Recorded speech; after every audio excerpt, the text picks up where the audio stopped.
আসসালামু আলাইকুম ওয়ারাহমাতুল্লাহি ওয়াবারাকাতুহু। প্রিয় ভাই ও বোনেরা, আপনাদের সবাইকে স্বাগতম জানাচ্ছি রহমতের দিগন্ত চ্যানেলে। আজকের এই ভিডিওটি বিশেষভাবে তাদের জন্য যারা জীবনের কোনো না কোনো সময় ঋণের বোঝায় জর্জরিত, মানসিকভাবে ভেঙে পড়েছেন এবং মনে মনে ভাবছেন, আল্লাহ কি আমার অবস্থাও বদলাতে পারেন না?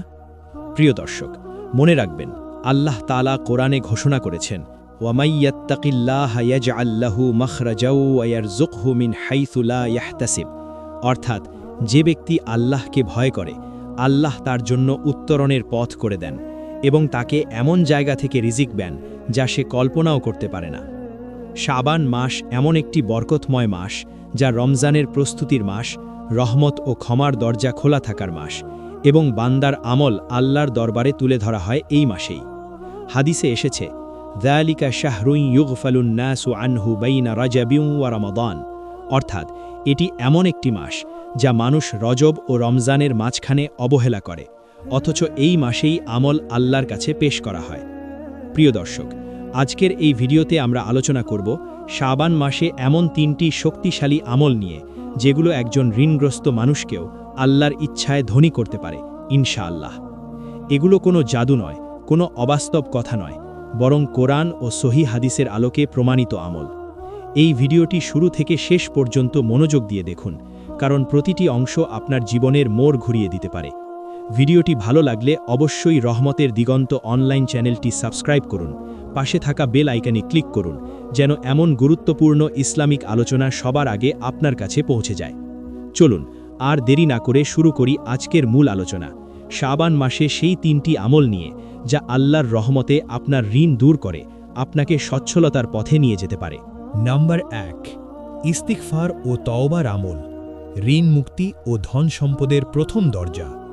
প্রিয় দর্শক, শাবান মাসে যে আমলটি সবচেয়ে বেশি অবহেলিত অথচ সবচেয়ে বেশি প্রভাবশালী, তা হল ইস্তিগফার ও খাঁটি তওবা।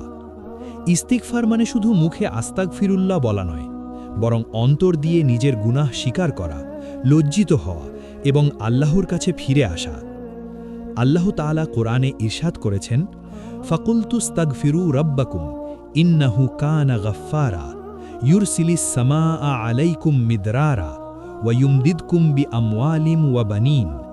অর্থাৎ, আমি বললাম, তোমরা তোমাদের রবের কাছে ক্ষমা প্রার্থনা করো, নিশ্চয়ই তিনি মহা ক্ষমাশীল। তিনি তোমাদের ওপর প্রচুর বৃষ্টি বর্ষণ করবেন এবং তোমাদের ধন সম্পদ ও সন্তান সন্ততিতে বৃদ্ধি দান করবেন। এই আয়াতটি স্পষ্টভাবে প্রমাণ করে ইস্তিগফার সরাসরি রিজিক বৃদ্ধি ও সম্পদের সঙ্গে সম্পর্কিত।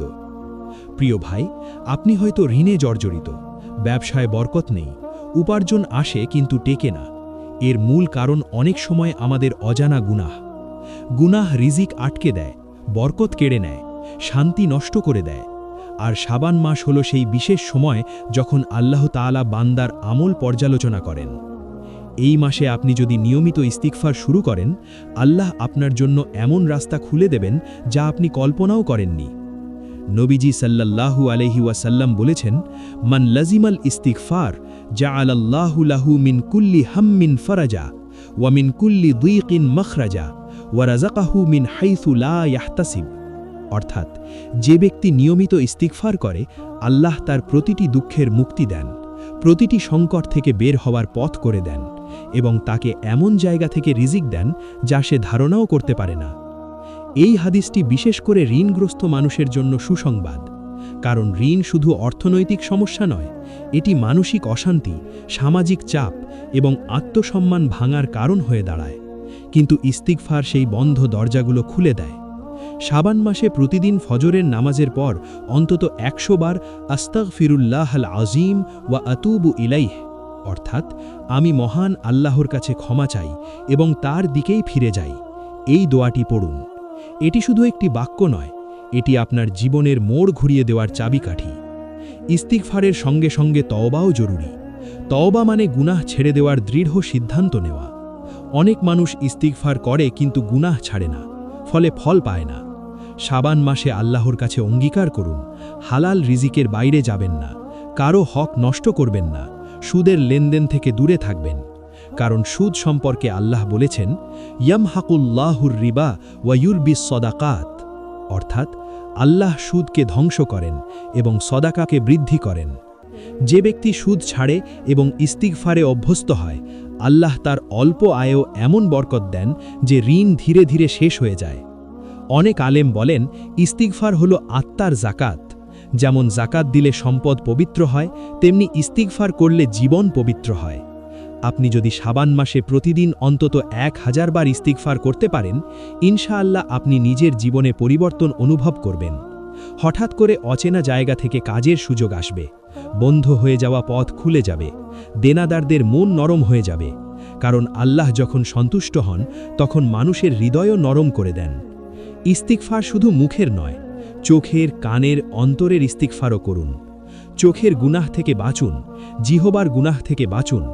শাবান মাসে এই আমল শুরু করলে রমজান আসার আগেই আপনার অন্তর হালকা হয়ে যাবে। প্রিয় দর্শক, মনে রাখবেন, ধনী হওয়া মানে শুধু টাকা জমা হওয়া নয়, ধনী হওয়া মানে ঋণমুক্ত শান্ত জীবন। আর সেই শান্ত জীবনের প্রথম ধাপ হল ইস্তিগফার। এই একটি আমলই আপনার জীবনের অন্ধকার অধ্যায় শেষ করে দিতে পারে ইনশাআল্লাহ।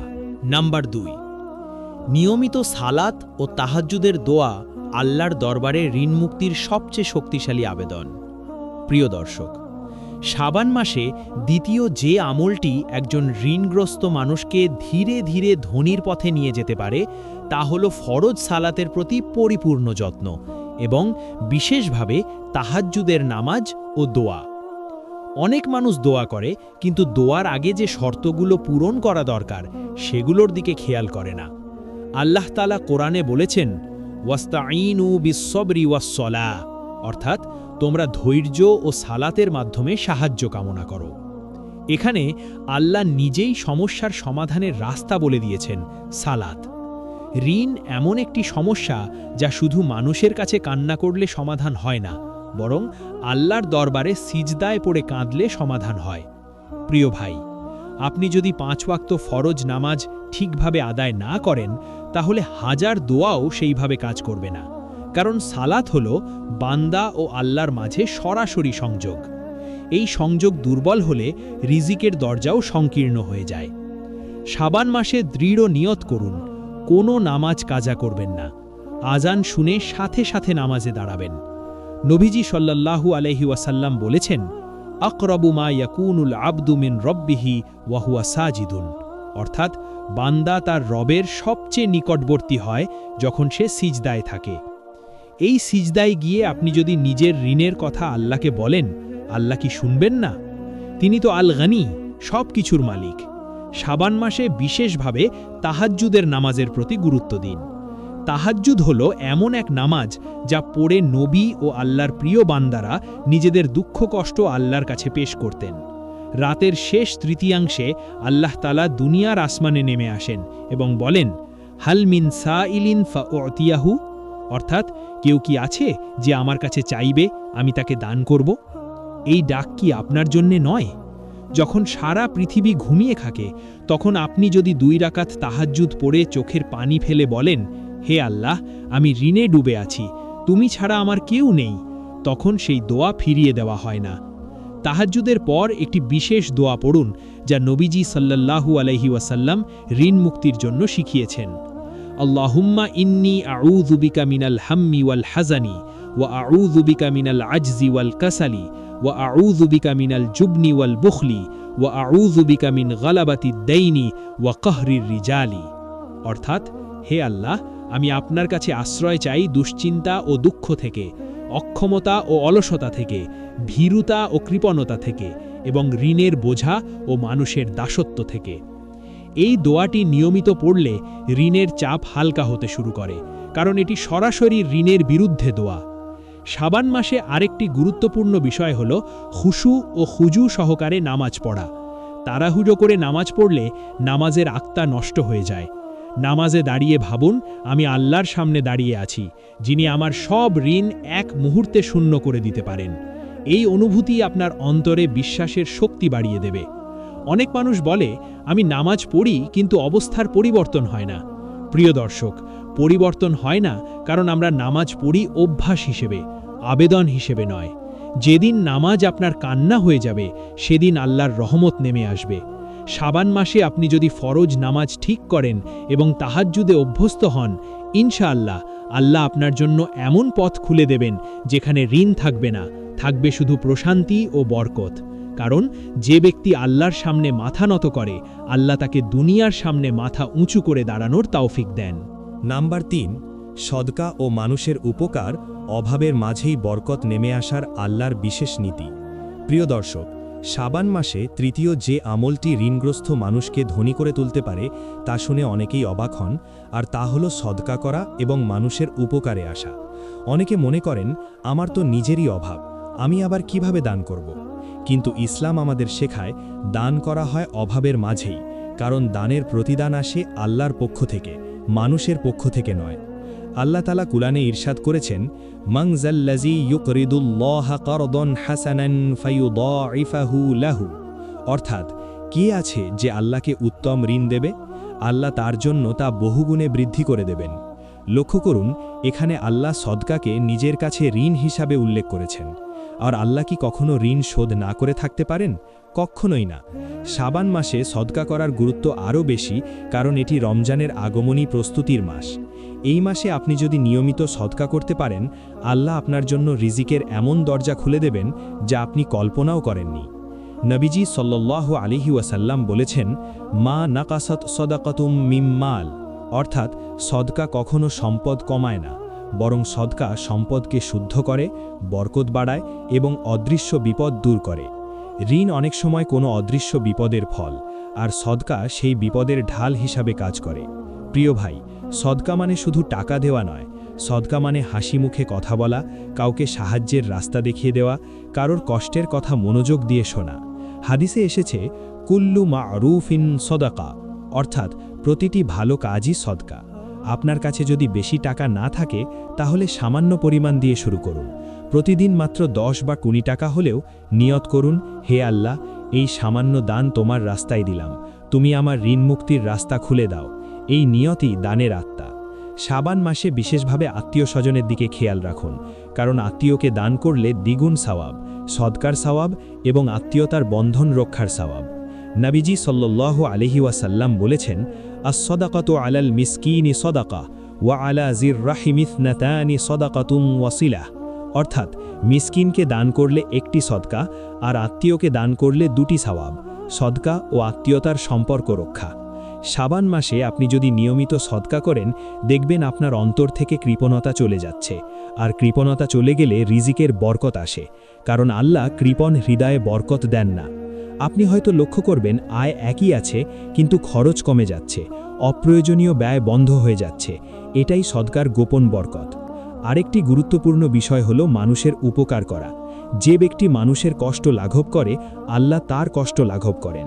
নবীজি সাল্লাল্লাহু আলাইহি ওয়াসাল্লাম বলেছেন, মান নাফাসা আম মুমিনিন কুরবাতাম মিন কুরাবিদ দুনিয়া নাফাসাল্লাহু আনহু কুরবাতাম মিন কুরাবি ইয়াউমিল কিয়ামাহ, অর্থাৎ যে ব্যক্তি দুনিয়ায় কোনো মুমিনের একটি কষ্ট দূর করে, আল্লাহ কিয়ামতের দিন তার একটি কষ্ট দূর করবেন।